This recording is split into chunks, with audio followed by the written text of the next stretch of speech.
seconds to comply. I think you'd better do what he says, Mr. Kinney. You have 60 seconds to comply. This is minute 7. Part man. Part machine. Or pod. This minute begins with Murphy saying, I usually drive when I'm breaking in a new partner, and ends with Bob Morton heading towards the meeting. So, just quickly off the bat, I love the look on Lewis's face when she hears Murphy trying to big dog her, and it's almost like the perfectly timed pop of that bubblegum as well. Love it. Yeah, it's interesting how there's this, I never noticed before, but there is this uncertainty between the two of them, because Murphy, he's just kind of sassing Lewis. I don't think he's, actually being aggressive about it. No, I think there's like that kind of ribbing you kind of get between two professionals. They're kind of... They're both kind of alphas. Definitely. To use a really shitty term, but they're kind of big dogging each other to a certain degree. Yeah, they're kind of just trying to suss each other out, and so he's looking at her like, you're okay with this? And then, Lewis is trying to ascertain if this guy is an asshole or not. So, I finally got the novelization in. Oh, yes. I pretty much bought it, I can't remember if before or just after we recorded the first episode. So, yeah, it took that long to get from America. Just over a month. And, wow, Murphy's an asshole in this. Okay, that's not being fair. The writer... Okay, we're both veterans of Book Was Better, and you way so more than I ever have or will be. RSVP Book Was Better. Yeah, it was a podcast we used to do where we reviewed movie novelizations. What a wacky world that was. Yeah, I don't think did I show you the cover of this novelization? Did I send you a photo? Yes, you did. Because that font is fucking cray-cray. And I'm just waving it in front of my face, and it's got that old book smell as well. This author, it's not bad. I'm not going to say it's badly written, but this author is definitely like putting in some of his own personality into this book. And yeah, you remember how we always keep saying about how, and this is diegetically as well, we've actually got confirmation about the non-sexualization of Lewis. But man, Murphy seems to have a thing. It's almost that thing where it's just like, if I wasn't married. Ugh. It's all the cliche shit that novelizationists shove in there, because they're like, I don't know, he's male, so probably wants to put his dick in it. I don't know. So I'm about, I'm almost at 69 pages, which is nice. Nice. That's actually chapter 9, so... I've literally just got to the part where they've just revealed RoboCop, so I'm a few minutes ahead in regards to the book, because I want to get this read into you. Well, we know from past experience with novelizations, this is written ahead of the release of the movie, obviously, because they're still cutting and filming when a lot of this is done. So this even has in the last minute I talked about how they did the whole cascading blonde lock of Lewis. It's got this in the book, so in this book... She's got the long blonde hair and all that other stuff. This feels a lot more cynical going in. Like, even just the tonality. Feels more Starship Troopers. Starship Troopers is definitely more of a satire. That was pretty much Paul Verhoeven saying big fuck you to... God, who was the original writer? Yeah.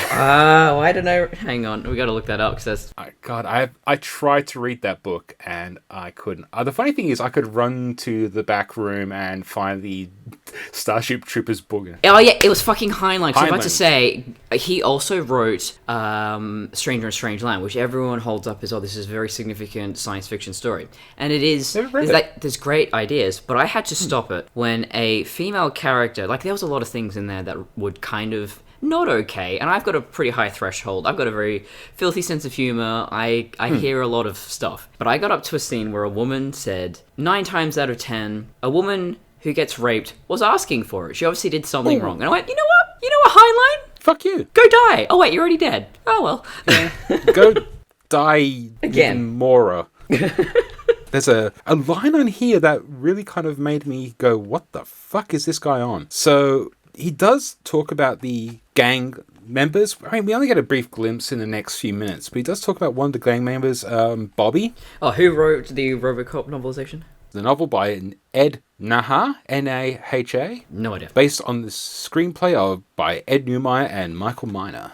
So, Bobby is one of the guys, he's in the movie for like maybe a second. We have no background on the guy, and yet he describes this guy as a street punk, assassin, drug user, and rapist. Okay. And this is as the guy's falling out the back of the van after he's been murdered by Clarence and basically being used as a body to dump onto the car. So that's going to be interesting to bring up in the next couple of minutes when we're like, oh yeah, there's Bobby, the rapist. Yeah. There's no context for that in that. There's just a little bit of scenery. I was expecting him to be like, I don't know, Bob in the first Batman movie. Oh, where, yeah. You know, he's surprisingly popular, but he's no one. Yeah. No. This Bob doesn't get off so easily. But you are my number one guy.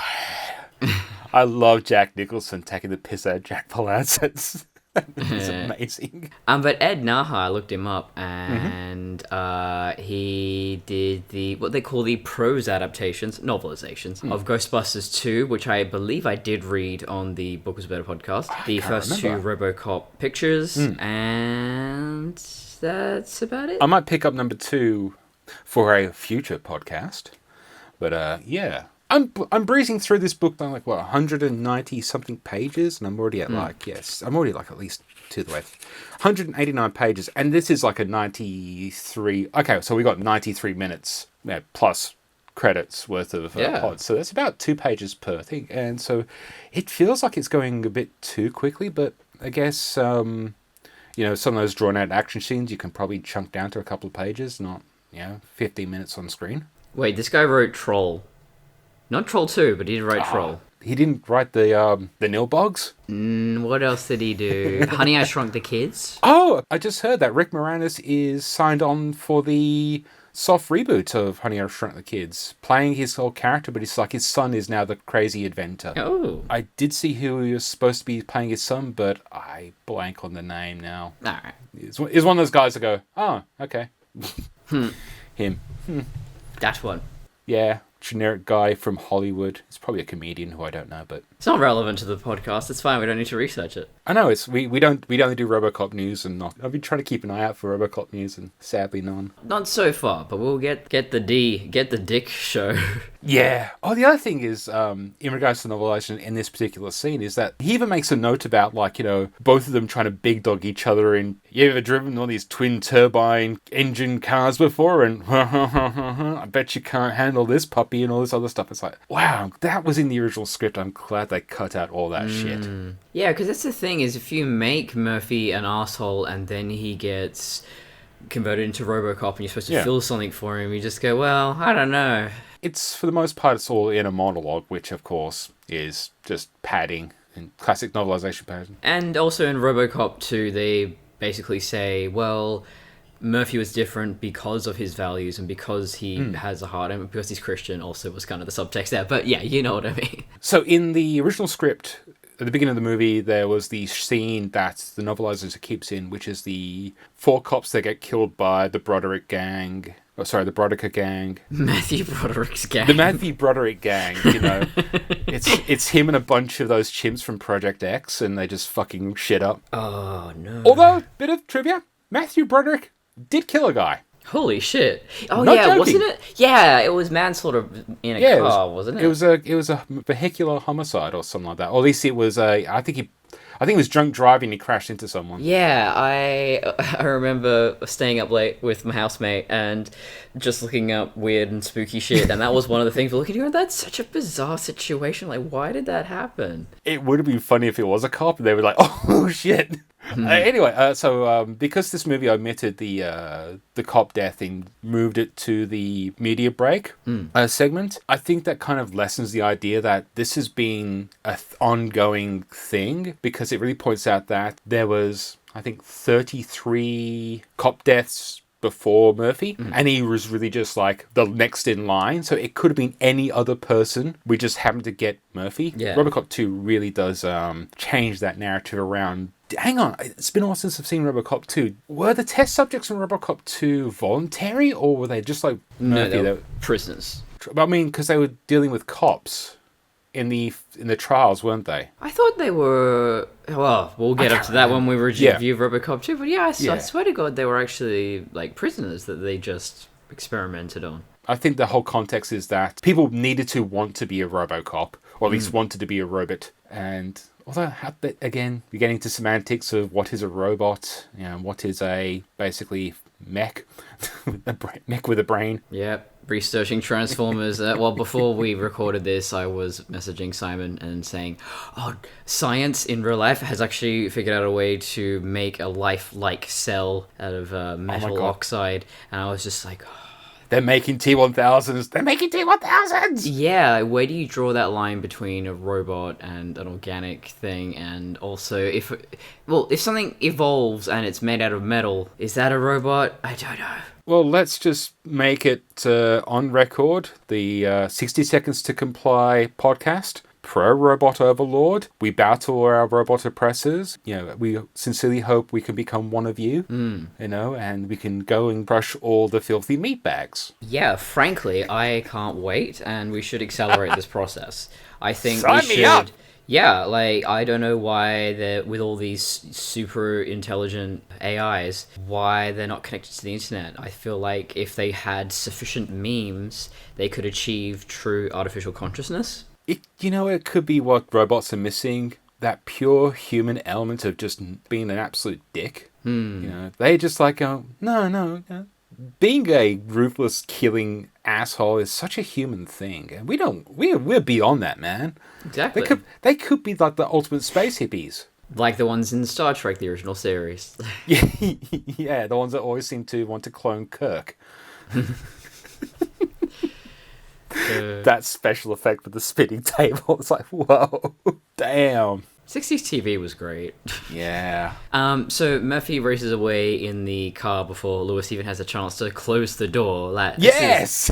This is not safe, Murphy. And then also he takes that ramp so violently he causes sparks to fly out from under the bumper. So yeah. I found that quite surprising. Again, I didn't think about it when I watched the movie just as a normal person. I always loved that bit. But it's just, why are you so aggressive right now? Because he seems pretty chill and soft-spoken. And then all of a sudden it's just like, yeah, we're going to hoon around. It's, if you say so. Again, I think it's just a big dog maneuver for, he's breaking in his new partner, as it were. I guess so. Hang on, now you think about it, he's the new guy in the rough part of town. This one thing that does come up in the book, and the other cops rib him relentlessly for coming in from one of the safer areas. Mm. And it's nice to know that even when, everyone's a bit of a dick in regards to, the cop scenes, they're giving him all this room. It's not fuck you, it's camaraderie. Mm. And I do enjoy that, even if, like I said, this book feels a little bit cynical in its writing. It's nice to see that even that's still there. These are guys that are in a shit situation and they're not turning on each other. If anything, you almost feel like these guys are we're kind of fucked. Mm. We've got to look out for each other because OCP's not going to be there. This novelization makes it very clear that OCP does not care the fuck. It's surprising that for a story that is, it's satirical, it is cynical, that the characters are quite likable, even the villains. There's a lot of charisma, I like everyone in this cast. Yeah, isn't it great when you can't think of a single person that lets a movie down, in a cast and crew, or especially in a cast, where it's this movie would a lot be better if that guy was just not there. Yep. Yeah, I've been reviewing the whole goddamn season of Raised by Wolves, and I hate every single person in that cast, especially the lead actress. She's just the worst. Oh, please tell me what you think about Mother, because I haven't heard enough of it in... Literally the worst character in anything ever. Jar Jar Binks, I would hang out with Jar... I would have a fucking sleepover with Jar Jar Binks if it meant that Mother was just erased from existence. You heard it here, folks. Connor Coulson, pro Jar Jar. Yeah. I've always been pro Jar Jar. I don't think he deserves the hate he got. Okay, not to go on too much of a tangent, but 1999. I am 7 years old. I have never seen Star Wars before. I go to the Perfect movies age. with my dad and my brother, and my tiny mind is blown. Therefore, I go on to buy all the Jar Jar and the Queen Amidala merchandise, and that is my jam. We're all talking about it at school. Phantom Menace is the most important thing. It divides the haves from the have-nots. I even had that goddamn Jar Jar lollipop where you suck his tongue. I didn't see anything wrong with that, because again, 7 years old. I was an adult and I bought that. I think that proves that you are, in fact, chaotic evil. Isn't that funny? The same purchase as a child means you're a neutral good, And then the same purchase as an adult, chaotic evil. It's also because I'm a fucking fanboy and I was really heavily into Star Wars at the time. Absolute mad lad. Oh, you mean that Star Wars is a kid's movie? Yeah. Who would have thought? Yeah, so yeah, in conclusion, Star Wars is for children, and I watched Phantom Menace as a child, and I really loved it, and you can't say anything bad about it, so... So, I was born in 79, so Star Wars was 2 years before I was born. Empire came out when I was like 1, and so... The Ewok movie would have been 1983. I'm not talking about the Ewok movies, I just want to piss off some of the fanboys go, oh yeah, Jedi doesn't exist! So I was... like extremely young when like Star Wars was at its hype, and I think I remember buying the toys before I did saw the movies. I saw those movies when I was a kid, and that's where I got a lifelong love of those movies, and that's where most of the slathering man-childs that hate the prequels and hate the sequels are now. They saw that when they were kids, and they get pissed off that these are movies for kids. And even all the political stuff, a lot of people blame or accuse the prequels of being really boring in that sense, and it's weird, because as a kid, watching The Phantom Menace, that stuff just felt like really important. I didn't really understand it, but I was just like, oh yeah, some serious shit's going down. I think Phantom Menace is the better of the prequel movies. It's a great kids movie. It's so imaginative. It's great. I saw that at least... I'd say at least 4 to 6 times when it first came out. I enjoyed it every single time. I know I saw it at least like 4 times in the big screens. The new big screen they had at Greater Union at the time. I saw that midnight session. I do genuinely love The Phantom Menace. The other two prequels I'm kind of hit and miss with. I did enjoy Attack of the Clones. I did see that a few times in the cinemas, but I think that was just me trying to go, no, it is good. No, it is good. It really is good. No, it's not that good. No, that one's absolutely boring. I'm only here for the memes, and I was at this Japanese festival, and I had a group of friends on the other side of the fence. They were waiting in the queue, and I was standing on a hill, and I shouted down, "It's over, Anakin! I have the high ground!" And then some random guy, I don't even know who he was, he was like, "You underestimate my power!" And I love how timeless and universal it's become. Yeah, I think the memes have actually made the prequels better.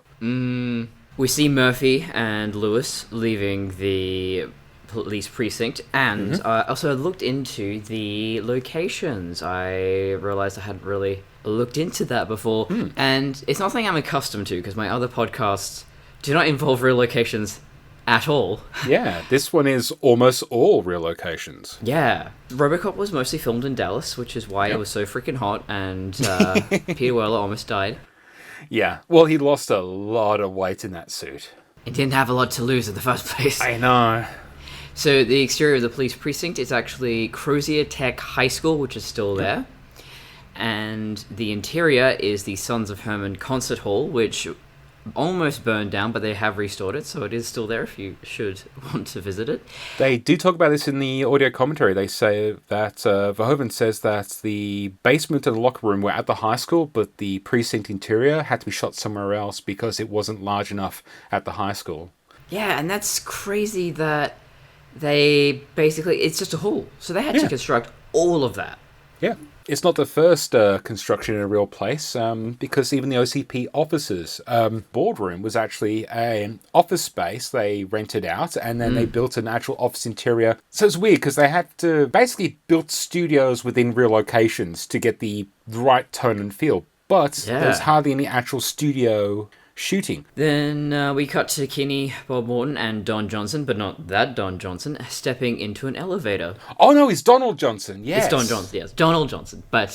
Don Johnson. But then I can't make my Miami Vice references. Oh, yeah, okay. I was confused because he wasn't wearing the classic peach pop collar shirt. Yeah. So I guess we should probably do Miami Vice after this, yeah. No, not by minute, but like just do every episode. Didn't they do a remake of that just recently? No, they did one about 10 years ago, maybe 15 years ago at this point, and it's so edgy and so serious and dark, and it's just, you've totally missed the point of why the show is awesome. Yeah, oh god. So quick tangent. When I moved to Australia, went to Universal Studios in LA, and the stunt show they had at the time was the Miami Vice stunt show. Oh, right. Pretty fun. It's gone now, because I think it turned into Waterworld and... Yeah, Waterworld. Enough said. And then probably something else after that. There's one comment I was going to make is, in the scene where Murphy and Lewis are in the car, on the audio commentary, Verhoeven actually comments that the body armor was deliberately designed to be gender neutral. Oh, you mentioned that last episode. Did I? Oh, okay. Well, I'm confirming it now. Voice of God from Verhoeven. And even the producer, John, whose name I forgot to write down, he actually says that this is an indication of things to come. So, again, great production design. Love this film. This particular shot, we have Kinney. He appears in the center frame, and then the other two get in very close. And Kinney kind of flinches as Bob approaches, but it's not like they actually made contact. I had to watch that a few times. I love the framing on this when Bob Morton, who is Miguel Ferrier? Yeah. I didn't write that down because I forgot. He's that guy. Yeah, he's been in so much cool stuff, and most infamously in my head comes to mind is Hot Shots Part 2. Oh, yes. War. It's fantastic. I love how he walks into the elevator and his back is to camera up until the point where he has his first line of dialogue, and it's basically him rightly pointing out that this whole show is about Dick Jones, swinging his dick regarding the 209 project, where everyone else is thinking, oh, it must be the announcement of Delta City. Well, yeah, so Kinney's like, you really think the old man is going to be there? Why would they invite us? And then, Johnson, he's guessing that, they're probably going ahead with Delta City, and then, Morton insists that it's Head 209. But, this shot really interests me, because if you've never seen this guy before, there's no establishing shot, really. You're kind of just thrown in there, and you don't know this is an elevator, and it's this weird, it's claustrophobic, but it's also quite wide as well. And then the platform raises up, and okay, so it is, in fact, an elevator. But it's funny that the initial framing, you think Kenny must be because he's center framed, you must think, this guy must be the important guy in the scene. That's why I think it's he's going to be the point of view, and he is. Yeah, that's why I think it's a good power move to have Bob Morton, the guy who we know will eventually become the more important character of the three. At least in the context of this movie, that he kind of does that power move, which kind of does jive with the whole idea of corporate politics. It's all about dog eat dog, backstabbing. It's basically, the big fish in the small pond. Yeah, and it's fascinating how Kinney is... He's very much just kind of like wide-eyed, Gee Willikers kind of guy. It's almost like Paul Reiser from Paul Reiser from Aliens if he wasn't a complete douche. Yeah, a little bit, yeah. So Paul Reiser at the beginning of Aliens. Yeah, and I looked it up, so this guy... He even has that doofy haircut. Yeah, but I looked up the guy who plays Kinney, and he would have been exactly my age at that time, so it's sort of... Yeah, he's definitely a young bloke. But he's acting maybe a little bit younger than that, but I think it kind of works because we're getting vital information, and you sort of need that point of view character of, so what's going on, and where are we going, and what's happening, and There's hints that this is where the seeds are sown about RoboCop, and specifically that the old man tasked Security Concepts, which is what the division that Bob Morton is a junior executive of. The actual novelization goes into a little bit detail, which is really cool because it's kind of subtle in this part. The Ed 209 project got delayed, and the old man said to Dick Jones, come up with an alternative. You've got 5 months to get this done before we get into Delta City. And Bob Morton apparently was the only guy that actually gave a shit about the alternative. And so, the RoboCop project is like his puppy. He's really he really wants to get this done. And he's kind of pissed that Dick has basically big dogged him and got Ed 209 allegedly online. Right. We'll see how far that goes in the next minute. So I'm not sure how they achieved the upshot with the elevator rising into this impossibly large Death Star-like space. And again, one of those things you don't notice until you are watching this 1 minute at a time, that something doesn't feel right. It looks like a real location, but there's no signs of matte paintings or anything like that. It could have been reprojection. Well, I looked into it, and this was filmed at the Plaza of the Americas, and that's still around, and it's a very impressive building. It's a huge interior space, and that elevator is still there. Sorry, elevator. And I'll call it elevator. I'm trash me. I'm coming as Muck. Oh, no. There's this comedy show that John Mulaney did. There's these characters that he and his mate play, and like they're these old Jewish guys, and they pronounce everything in a weird contracted way. So, like, I've not seen that. yeah. Oh, hello, I think is what it's called. But yeah, they just contract everything. So the elevator. So almost like Greatest Gen title mispronouncements. Yes, decent. Decent. But yes, the Plaza of the Americas is... I think that was the perfect space, but they then obviously went in and added way more, because this building is a lot taller in the film. There's all these little crisscrossing stairways and stuff, so... Yeah, they added a lot of matte paintings to building exteriors to extend the heights. Yeah, especially with OCP. So, yeah, I'd be curious to know how they achieved it, because this is a movie made in the 80s, and I cannot see the seams. I don't know what they did, but it looks real to me. If you showed me that photo out of context, I go, yeah, it's a real building. What are you trying to tell me? This was kind of the peak of practical effects. This is post-Jedi. This would be, post... Or at least roughly at that same time, it was like Temple of Doom. So effects warehouses like ILM and that were top of their game. Matte painting artists were fucking spectacularly good. Which is super incredible, because I have been researching painting a lot lately, and a lot of it is about creating an illusion. It's not about actually reproducing every little detail perfectly. It's more about creating those color values and making those right. And that's, when you see a lot of these classic paintings up close, you will be so shocked to see how messy it looks on that scale. But then you stand back and it looks so... There's the dimensionality, the quality of it is just... Yeah, I've always wanted to learn how to paint like that, but I don't think I've got the control, and I'd rather just appreciate... I don't have the patience. Yeah. Well, that's the other thing. There's a really great documentary. I'll see if I can find a copy for you. It was directed, and I think produced by Teller of Penn and Teller fame. Oh, yeah. And it's about this tech guy in America, and he has no artistic ability whatsoever. Tim's Vermeer. Tim's Vermeer. Veneer's a little different thing. Because Vermeer is a classic Renaissance? Yeah. 1703 Dutch master. And he was achieving photorealistic paintings back in the 17th century. So this inventor, he's like one of those like Silicon Valley millionaire guys. He always wanted one of his own Vermeers.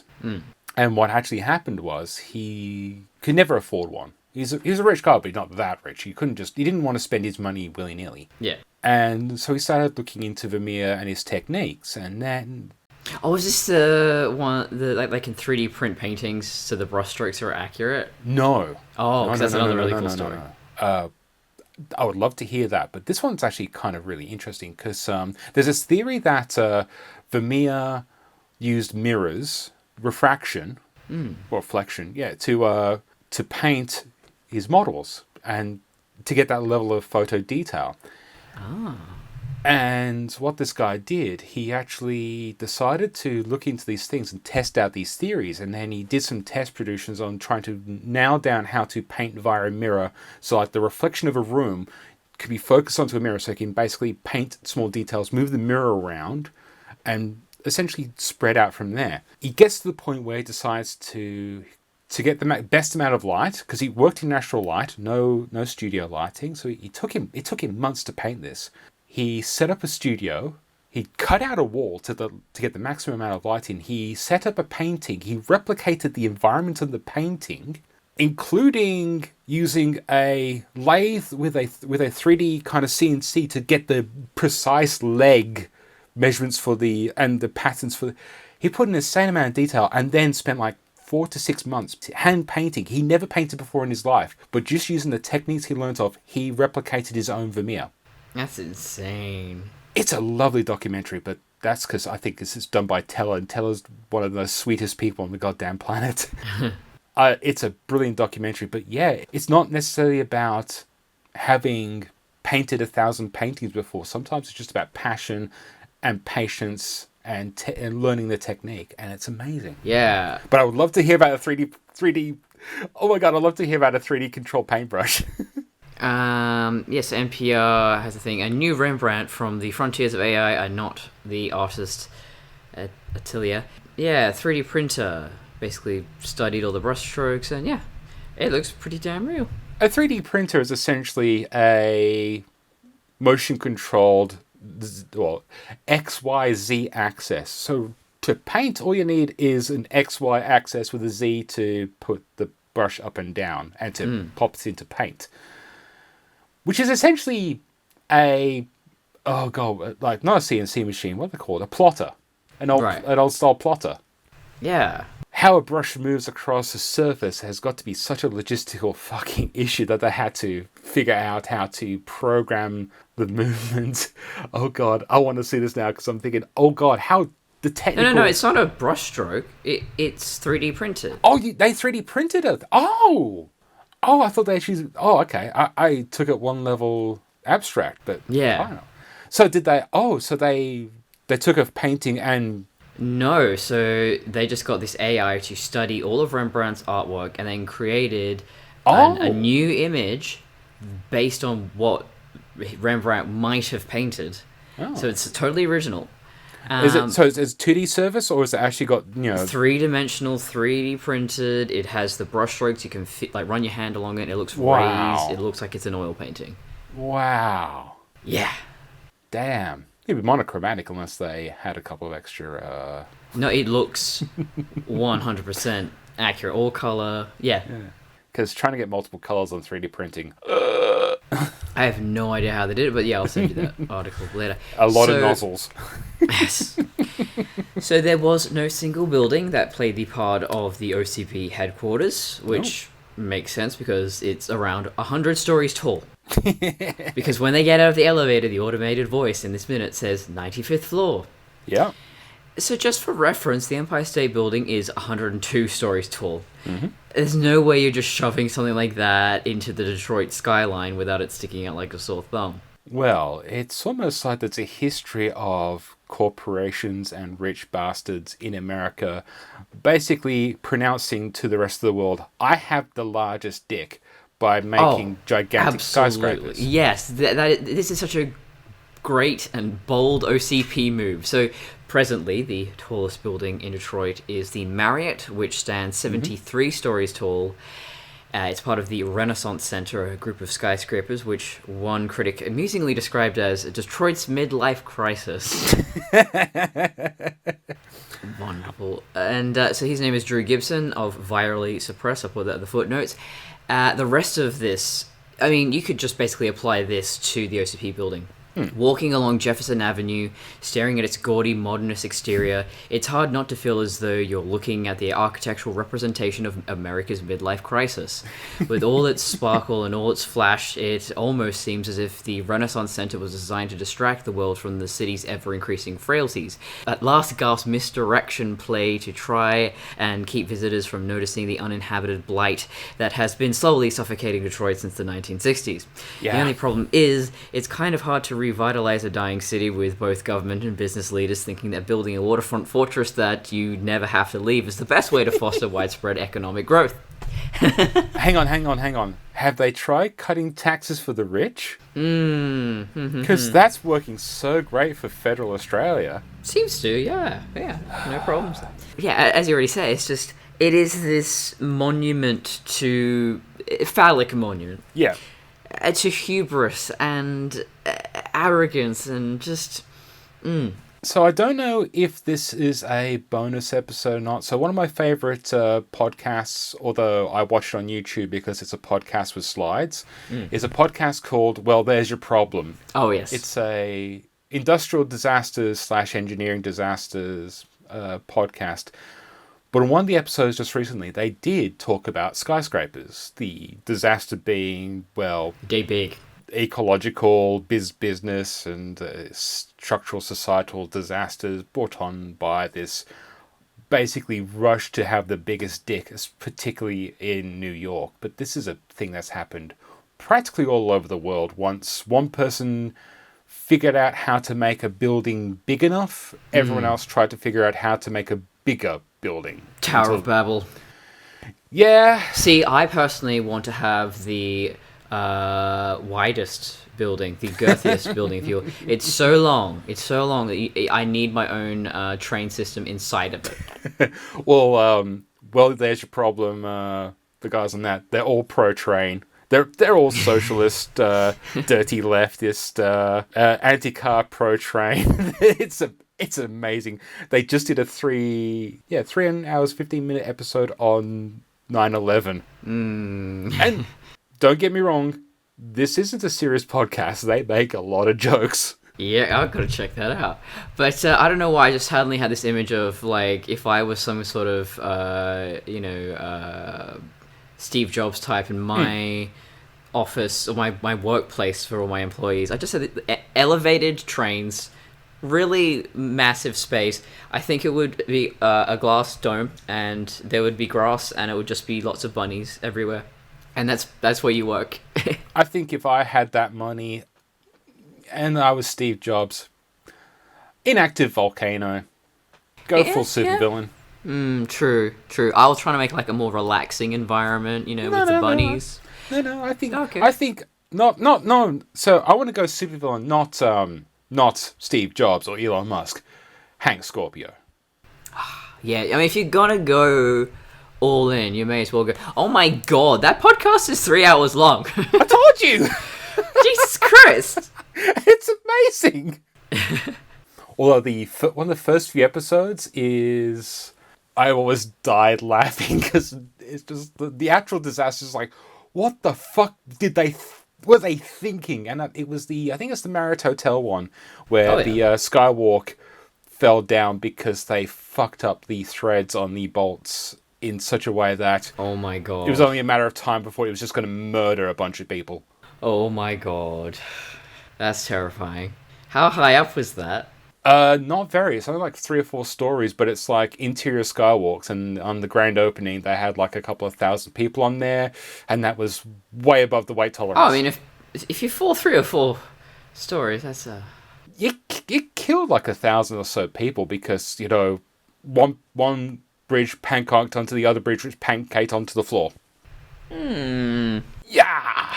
It's not exactly the most sweetness and light podcast. It's not wholesome, but at the same time, fuck, it's funny. And oh no, I love that kind of stuff. My favorite podcast are like Come Town, which is absolutely filthy. Last podcast on the left, which is all about murder and serial killers and. That's a podcast I keep hearing pop up, but I've never listened to it. I mean, these days they've gone much more commercial, and I think it's lost that fun kind of stoner, hanging out in the basement feel. We're never going to sell out until they offer us a good price. No, we aren't going to be in the pocket of big OCP. No, we're not. We're not in OCP's pockets. We're a socialist podcast. I was just trying to think of we're a pro police strike. No, I can't think of it. Anyway. Yeah, where's me next? We're a dirty left commie podcast. Absolutely. We're pro Verhoeven. We're pro Verhoeven, yes. Because he definitely is not a fan of these capitalist pigs.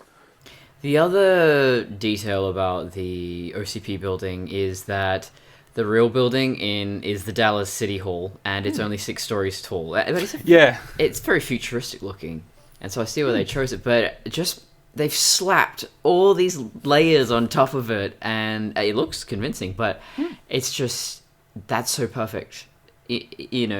How this is all hidden behind the scenes information, but every part of this is just that's what they would do. This is so OCP.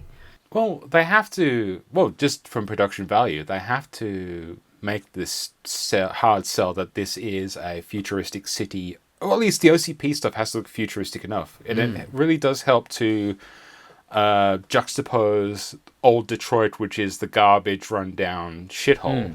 Again, take notes, guys. Sliding. you make your shithole look like a shithole, and people will think it's a shithole. And that's the thing, is Dallas, I've been looking at photos all day. It's a really beautiful city. It looks futuristic, and a lot of this architecture... That's why they chose it. ...sprung up around this time. Yeah, and so it's all about just good set decoration, that you make it look run down and shitty. You know, it doesn't matter where you're filming it. You can set dress. Or you could just film in modern-day Detroit. Or you could just do that. I really like the game Detroit Become Human. Anyone who knows me knows that. And I think... Jeez, I would never have guessed with the name. Yeah, legally changed my name to the lead character's name. But I think in terms of capturing what the city of Detroit is like, they've nailed it. And there is this fusion of futuristic and the past, all the dilapidated buildings are still around. I kind of love that dirty future cyberpunk aesthetic, Blade Runner, all that type of stuff. I've always been a fan of urban decay as a visual aesthetic. Well, cyberpunk is that, high-tech, low culture. Yeah, it's a really cool fusion. And I think... So Detroit Become Human has moments where, you're in this suburban house and, one of those older, more rundowns. I can't remember the name of that style, but it's a very distinct... The houses of Detroit have that very distinct style. Yeah, you're in this rundown house, but you're looking out and there's construction going on next door, and there's this really shiny banner showing the city to come. And Detroit, RoboCop takes a really different approach with their Detroit, in that I don't see any of that futurism in any overt way, but in a way that kind of works in its benefit, because it makes it more timeless, and RoboCop stands out a lot more. Well, the precinct itself, that main lobby area, just looks like a cop precinct. It's got wooden panels. Yeah. It's got a very warm palette, which is a great juxtaposition. Again, I'm going to use that word, juxtaposition, to OCP's very grey, very clean, very crisp lines. Yeah. It's almost like the filmmakers knew what they were doing. Cold colour palette. And there's Delta City as this possible future that never comes into fruition, not even in the sequels or the spin-offs. Yeah, interesting, because I just watched the video just recently by Non-Compete, who is a leftist anarchist on YouTube. And he did a video about the political spectrum. People just think left and right. It's about authoritarianism versus libertarianism on the, let's just say, north-south line of a political spectrum. So authoritarian is at the top, libertarian at the bottom. And on the left-right axis, it's he used liberal versus conservative. I would argue that's probably more progressive versus conservative. But he makes a point in this video saying that a conservative libertarian is anarcho-capitalist. So someone who believes that capitalists should run everything. They should run the state. They should be no tax. Should be. I think capitalists should run everything. As soon as I heard that, I was like, holy shit, that's OCP in a fucking nutshell. Yep. It's a privately owned company that is literally trying to buy out Detroit so it could build its own city to the point where it owns almost everything. It just literally doesn't own the exact city, but it's using its ties to industry. Didn't Walt Disney try to do that once? Walt Disney technically did do that with Florida. So yes. Walt Disney owned... Okay, so back when Florida was just literally a swamp, he bought, using the profits from everything, he bought an unknown amount of land. Because the story goes is that when he built Disneyland, he hadn't had an eye to the future. So what happens is he built Disneyland, and then everything built around him very quickly, and he couldn't expand Disneyland, B, couldn't build any hotels to profit off of Disneyland. So, and also, he had this problem where there was no place for the park employees to walk around without them crossing over other parks. So he got really pissed off one day when he saw I think it was a cowboy walking through the princess area or something like that outside in the open. And he was just like, no, we can't do this. He bought this gigantic plot of land in Florida, sunk it, made this, and this exists, underground tunnel cave complex, and built the park on top of that. So employees can not only just go up and down elevators and that to get in and out of discrete areas in the park, but all the operations are completely underground, all the laundry services and all that. And because he bought enough land, he built his own suburb, and which never took off. There's a great book, I'll probably link it below. It's a self-published book by a former Disney employer, this Irish lass. I think it was called Mousetrapped. It sounds like it's a scandalous book, but it's actually really not. It's pretty wholesome. And this is like a Disney fanatic who went to become a hotel cleaner at the Disney park because they wanted to be a princess or a handler, but they didn't get into that job. But they spent a year in Disney, and they talk about their experiences, and it's and they even talk about some of the backstory about the actual park and stuff as well. And I'd highly recommend that. I haven't seen the author's stuff in a while, but yeah, they've done a few books. And it's sort of like diary, first-person narrative nonfiction. It's on Amazon. I know that. Yeah. I've done all my notes for this minute. This is good. Oh my god. Do you know what that means? We can get to the gaslighting of RoboCop. No. Yeah, okay. Alex, how do you feel? I feel fine, Dr. Morton. This minute begins with one of the terrorists holding a gun and nodding, and ends with the Ed 209 exploding. So, my one line of summarization is, even in the future, the media is still lying about the US foreign policy on peacekeeping. Nothing to see here. I do like it. It's like, it's all peace and quiet on the streets. Boom! Yeah. And then it's just an action sequence for 30, 40 seconds. That ultimately goes nowhere. Yeah, these terrorists or freedom fighters or whatever, they start attacking the robots and drones, and that goes about as well as you would expect. The robots win every single time. Isn't it bad that I just want that little kid to be the RoboCop? Yes. Well, that's the thing. If you are telling this story the way it is, and this is how you're setting it up, then yeah, this is now a story that's set in the Middle East, and you're going to have this kid, he's going to grow up and become the RoboCop of, I think it's Tehran. This is, yeah, and that could have been really interesting. That would have been way unexpected. I mean, my god! If someone told me, oh yeah, this is a RoboCop remake or reboot or whatever, and yeah, you're watching it, and then this is happening, you're going, well, where is this going? And then Naveed becomes the next freaking RoboCop. Hell yeah! Yes. Oh my god. Okay, so there's a YouTube producer that I love called Neon Harbor. They made a series called Ninja the Mission Force, which, if you like Kung Pao, same joke. Oh, cool. I was wondering if anyone had done that sort of thing, carried on that Kung Pao idea. Yeah, it's low budget. It's more in the Godfrey Ho traditional style, where it's very low budget, localization, bad dubbing over other recorded stuff. But they take an extra step further to the point where, Sorry, what is it called? The YouTube channel is called Neon Harbor. Just Google Ninja the Mission Force. It is fucking amazing, although the main bad guy, he's the cinema snob. Oh, I did see. Yeah, no, this is not like a dub over a thing. No, it does have dubbing. It's no, like they didn't find an old movie and dub. No, over they find plenty of old movies, but they also use they also dub. One of the episodes they dubbed the John Travolta movie, The Boy in the Bubble. Oh, because I thought this was the one where because it was the ninja movie that he was in. Yeah, where he was guy in suit. Brad Jones did a series called Kung Tai Ted, which is a lot different. Oh, that must have been what I was thinking. Okay. Yeah. Now, I highly recommend Ninja the Mission Force. So, Neon Harper, Ed Glazer, who writes and directed, and also starred in Ninja the Mission Force, he does a series, he hasn't updated in a while, called Deja Vu, where he looks at remakes of Western films, but remade in foreign countries, particularly places like Turkey, and all these other places where they couldn't get the American movies, so they basically found illegal copies of them, recut them, and filmed new segments for them. And they're usually fucking insane. Turkish Star Wars is one of the most infamous ones. And it's got the most awesomest fucking training montage that is so balls out insane, and I love it. Can we watch that together sometime? Yeah, I don't know if anyone's done a Turkish RoboCop, and I really hope so. That might be one we have to make by ourselves. I would love to. I'd be totally down for that.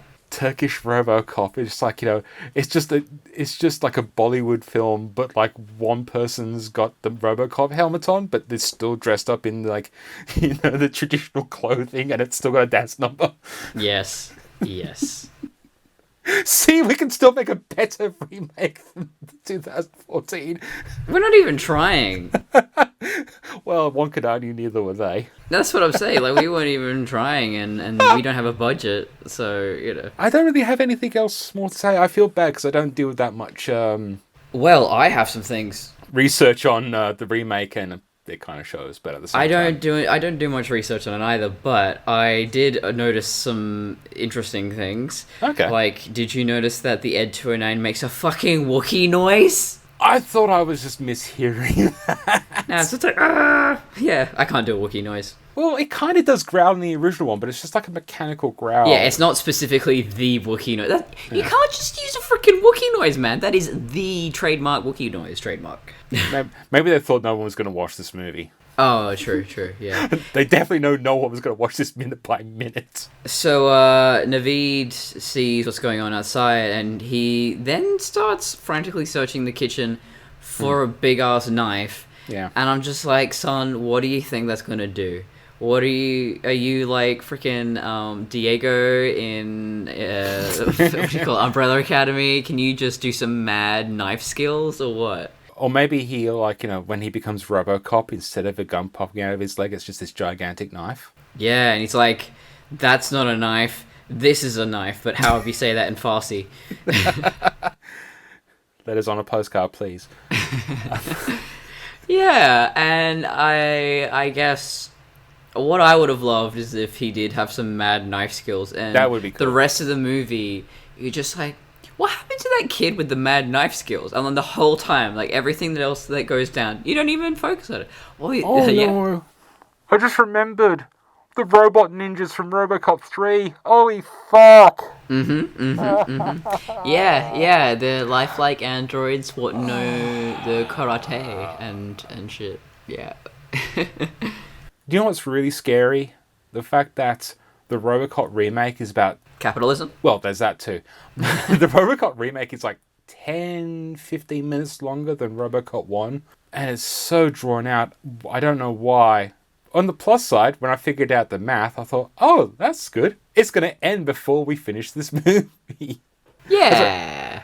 So we don't have to do the rest of the minutes. It ends somewhere towards the OCP raid. So we're literally ending at one of the best parts. I'm so surprised that RoboCop the remake doesn't end like the fucking Lost in Space. The Lost in Space remake. I don't know if you've ever seen the 90s movie or 2000. The Matt LeBlanc one. Yeah, I love that film. Yeah, It's cheesy as fuck, but then again, so is Lost in Space. Okay, but it ends with the Lost in Space theme song, yes! but it's a remake and it's a rap. Oh no, this is way before dubstep. Oh no, it's the techno remix, isn't it? Techno remix with a rap over the top. Yo, God, that was shy-tastic. And that's what I would have loved for the RoboCop remake. It's like, we're already in for a penny, in for a pound. Let's go. Let's make this as trashy and forgettable as possible. You know how it should end? It should have ended when, what's your name, son? And it's Murphy crashing down to the ground, sobbing and saying, Murphy! Because I have emotions now. Wait, hang on. Are you sure RoboCop remake wasn't directed by David Gage? Maybe. My emotions. I mean, Detroit Become Human is basically RoboCop to the point I think maybe we actually have to review it so that we can get the full picture. I must admit, I wouldn't mind playing it. I find his games interesting, although I could not get into Heavy Rain. I wanted to do a video essay on his games, and then I came to a screeching halt on my research when I got up to Beyond Two Souls and got intense motion sickness because the controls are so violent that I thought I was playing a Hideo Kojima game, but like underwater. Is that the Ellen Page one? I should specify, by the way, that the controls in Metal Gear games are bad, not in Death Stranding. Death Stranding is beautiful and perfect. Don't criticize it. I've never played Metal... Okay, so I don't I've never been a PlayStation person, and I've always had issues with the controller. I literally, to this day, cannot remember... Don't talk to me, filth. Yeah, I'm trash. I fully admit it. I just never can remember where the X, triangle, fucking square, circle is at any given time. And when... Oh my god, well, if you keep playing it, you get used to it. Yeah, but I don't own a PlayStation enough to... If I can learn Japanese and I know how to spell things in the Nihongo language... Okay, I have spent probably 100 hours on Spider-Man on the PS4. All that footage is now lost. I love that game. Oh, you actually did. So you played that on the PlayStation? I borrowed a PlayStation 4 off my friend so I could play it. There's a lot of reaction time though, so you must have struggled with the controls. Well, that's the problem. Is that I couldn't remember I couldn't remember the button placements, but I could remember if I pressed this button, it did a thing more than I could, and that's also why I hate. Have you ever played a Nintendo DS? I'm not a handheld guy. Okay, because I jumped between those controllers and PlayStation, and that is hard because to press, well, what I say X, to say yes to something, it's at the bottom if you play PlayStation. Yes. If you're playing on a DS, it's on the left. Yeah. So I just keep screwing that one up. Yeah. I admit, as much as I don't like Microsoft, I am an Xbox. I think the Xbox controller... Scum. The Xbox 360 controller is actually... Okay, my favorite controller of all time is the GameCube controller. I think it's an intuitive controller. I think the button placements are amazing. I think the actual button sizing and shape is quick and intuitive. No, the Nintendo 64 controller was clearly the best top tier. That was top tier. But seriously, from a design level, there's the only thing I don't think the GameCube controller... The shoulder buttons weren't great. I actually like the trigger buttons on the Xbox controller. The shoulder and trigger buttons on the Xbox controller, I think, are absolutely fucking schmick. I feel... Because I've used them, I feel like it's kind of the same as the PlayStation. They're both about the same. The PlayStation 4 is probably the best PlayStation controller I've ever used. And... Oh, yeah, the older one, because I borrowed a PlayStation 3 to play Metal Gear. Yeah, no. Wow, I forgot. I forgot what it was like. Yeah, so I don't like the older PlayStation controllers. I never have done. I never grew up with them, so again, it's one of those things. I was always a Sega boy, and then I moved to Nintendo. He was a Sega boy. She said, "See you later, boy. I like playing Nintendo." Oh, I fucking fell into that one, didn't I? Yep. That was the Sideshow Bob stepping onto the rake moment. Yeah, no, that's the thing. I come from a family that... If you say anything that sounds like lyrics from a song, and they will fucking sing it. Like, Yeah. I'll say, "Oh, it's been a while." I'm like, "It's been a while." Could you, Mom? Can we just talk?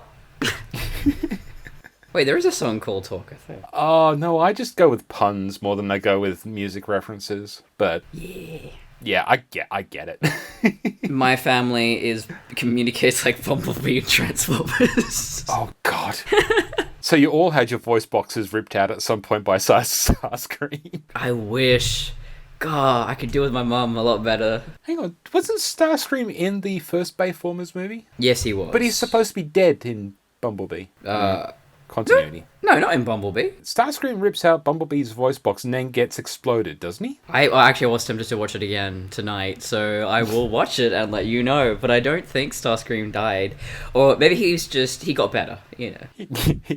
Oh no! Hang on. Starscream is the immortal spark. He can never die. He can never die. I'm fairly certain in one episode of the cartoon he possesses the decapitated head of Unicron at some point. I feel like that did actually happen. I don't know. Wow, Transformers is a wild franchise, and I can't wait to write or make video essays about Transformers, because it is buck wild. How is that for a new segment? Transformers episode or Fever Dream? Oh, that would be funny. Yeah, I read you the synopsis, and sometimes I make them up, and I go, so is this a real episode, or did I make it up? Fever Dream. Oh, the thing is, I haven't watched like the Transformer cartoons like in 30 odd years, so apart from a few of them, be like, nah, you're bullshitting me. No, that's a real one. The joke would be they're all real ones, and I just like, nah, they're all fake. I know we've got a lot of podcasts going on already, but I would absolutely, whenever we have more free time, I would absolutely love to do a Transformers G1 episode by episode review, because it is silly. I remember when the Transformers box sets came out on DVD, they're like about $100 each, and part of me was just there going, so tempted. Okay, so what the notes do you have? So Naveed, he's going outside with his knife, and his mom's like frantically calling his name and trying to get him to stop, but she's not really getting him to stop. Like, she doesn't grab him. It's almost like he's radicalized by seeing his kinsfolk getting murdered by Yanks. Yeah, and if that were my mom, she would just sit on me. I'm pretty sure. Pin me to the ground. Yeah, but you are a wee boy. I am very small, and You're she is small. very powerful. If my mum was a Transformer, she would be Grimlock. Oh, the Transformer person. No. The funny thing is, I'm going to crowbar this in because I don't think I have a drop anyway. But we haven't done a Star Trek reference this entire episode, and I couldn't find one. Have I not? As I said, I think the cinematography and everything in this section has been really good. This is great storytelling and world building.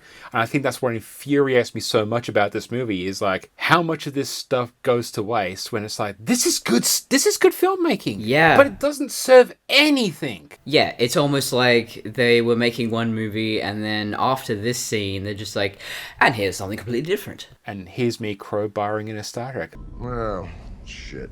That's exactly what I was hoping to spare you from. So I've recently just watched a video by Jesse Gender. They were talking about how, Into Darkness is good. I'm using their words reluctantly.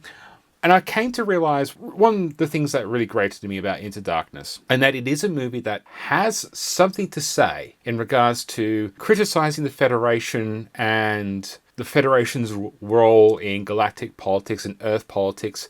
And I think that's a great thing to talk about. But then the movie shits the bed because it doesn't know what it's doing for the most part. And then the ending is just like, we don't know what we're doing, so we're just going to take an absolutely fantastic movie and just copy paste the script and have Spock punch Khan a lot. That's the problem with a lot of modern blockbusters. I mean, all the Marvel movies, Star Wars. It's like, we've got all this really interesting setup, but we don't actually want to make any sort of political statement that might upset America or China. So we're just kind of going to hint at things, walk right up to that line, and then end it with lots of punching. The problem with Into Darkness is that this is a movie that's setting up the fact that it wants to say something and then it ultimately says nothing. I'd rather have a movie that says nothing right off the bat and continues to say nothing and just be an enjoyable experience rather than a movie that's like, I am going to say this big thing and then silence. And that's such a fucking JJ thing. I think that's one of the reasons why I also really did not fucking like Rise of the Skywalker as well, is because it's this movie that's thumping its chest saying about how big and important it is. And at the end of the day, it feels like such a clone of a more interesting film. It just that doesn't actually have anything to say. And that's why, movies like, most movies from the 80s, there's so many great movies from the 80s, especially RoboCop and Ghostbusters, and I could go on. And two remakes that kind of shit the crap the bed. Yeah, and why those original movies work is because it tells the story beginning, middle, and it has something to say. Yeah. There's a lot to analyze. There's a lot to... I mean, that's why we talk about these movies decades later, because there's so much substance there. Exactly. It's funny, RoboCop, anti-corporation, or at least a lot of commentary about corporate culture and stuff like that. Ghostbusters, a going into business film by a bunch of regular Joes with the hopes of making it rich, but ultimately end up saving the world. Those are powerful stories. You could keep retelling those stories. You could also satirize them. You can do something with them. You can tell a bigger story. You can tell a minute story. But you need to tell us something, not, this is a big, important movie. Okay, what are you saying? No, not much. I don't want to commit to anything because I don't want to scare the foreign market. But my last note for this minute is that the crawling text below the report says a passenger stole a TSA agent's X-ray goggles. And it's okay for astronauts to take hookers into space. And I'm assuming after that, someone typed out, I'm sure no one's actually reading this. No, I didn't, because I was too busy switching off from the fact that Yeah, how I look at it is, and this is what I do, is, you have your RoboCop, you know, that's the good fun stuff, and then you just follow it by just this. I mean, I could do it the other way around. Maybe you just the medicine and then the sugar. See, this is why we are very good at, we're a good team of this, because when I had the idea for this podcast, it was a matter of when I had the idea of analysing RoboCop, it was just to purely take the piss out of the movie. And it's funny, because there's some episodes where we've talked half of the episode about this fucking remake.